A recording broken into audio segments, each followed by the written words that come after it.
So today in our kitchen, we're going to make a 3-ingredient chocolate coconut cream pudding.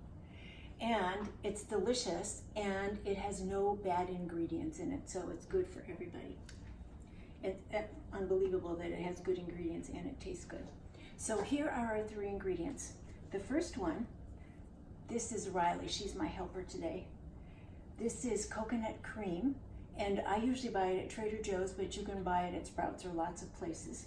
Not to be confused with coconut milk. It's the same kind of container, but we want the cream because we're going to whip it up and it's a lot easier to whip. And our second ingredient is chocolate. Always a woman's favorite friend. So Baker's chocolate is a perfectly fine one to use. You can use most brands. And I like the chocolate shows up, you know, it comes in squares like this. We need 4 squares. 4 squares. And if you run short, like sometimes I'll have 3 squares and not quite enough, you can substitute with Hershey's cocoa powder. And this one is a gluten-free, it has no sugar added, it's pretty good. So I like to use the Baker squares and then we can supplement with this. And then our third ingredient is the sweetener. And instead of regular sugar, we have 3 choices.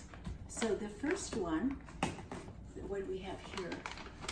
Oh, this is xylitol, and it's at the regular grocery store. It's xylitol, which is a safe sweetener, and it has a low glycemic index. I have this at home. Yeah, this is the new one. It was at Costco, and it's monk fruit, and Locanto is the brand. So I haven't tried this yet, but I've been hearing a lot of good things about it. I tasted it. It tastes very sweet. And our third choice is stevia, and stevia. Any of these can be used with baking as well. So you can use them in your coffee or in your sweetener for things, but it's these 3 are all safe. They're much more expensive than regular sugar, so you'll eat a lot less of them. Okay, here we go. You can use your blender. I have a Vitamix. Would you like to help me with this? Do you think you can lift that up? Those pop tops are kind of hard. I like it too.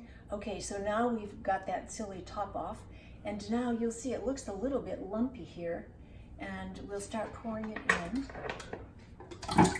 Yeah.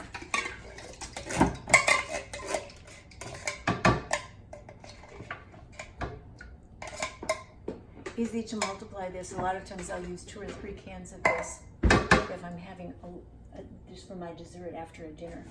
Okay, so now we have this in. Would you like to pour in our chocolate for us? Yes. Mm-hmm. If you don't have a fancy blender, So you want me all of it? Yeah, we're going to put it all in there. Okay. In the old days, we used to take a knife and to shred this. Okay, and then we won't need this chocolate today, but we need a sweetener. And the other way we can sweeten is with figs. You take 10 figs for one of these, but I don't have any figs in the house today, so we're going to experiment. And I think it's going to be like 2 to 4 tablespoons.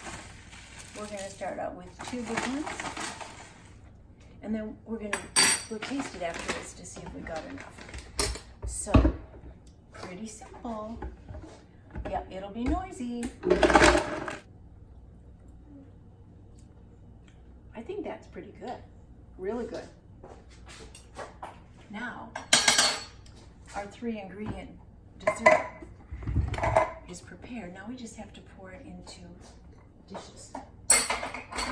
So we just need little dishes like this. Would you like to be my pouring helper?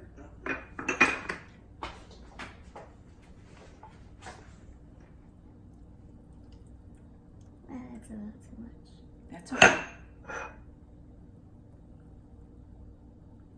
Ooh, that looks good.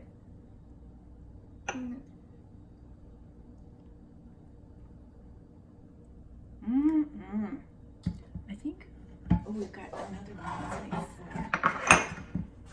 So that is good. It makes at least 4 servings.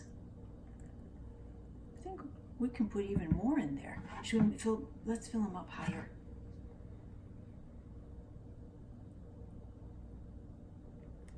Don't want that much high. Mm-hmm. If it's a very special occasion, you can put whipped cream on top of this too. Oh, one more over there. And then we're going to put these in the refrigerator because right now it's a little runny, but they'll get hard in a couple hours. Good job. Do you think you could make that at home? No. Well, if you had the ingredients, I bet you could make it with your papa. Okay, so that's our very simple, very healthy chocolate dessert. Thanks.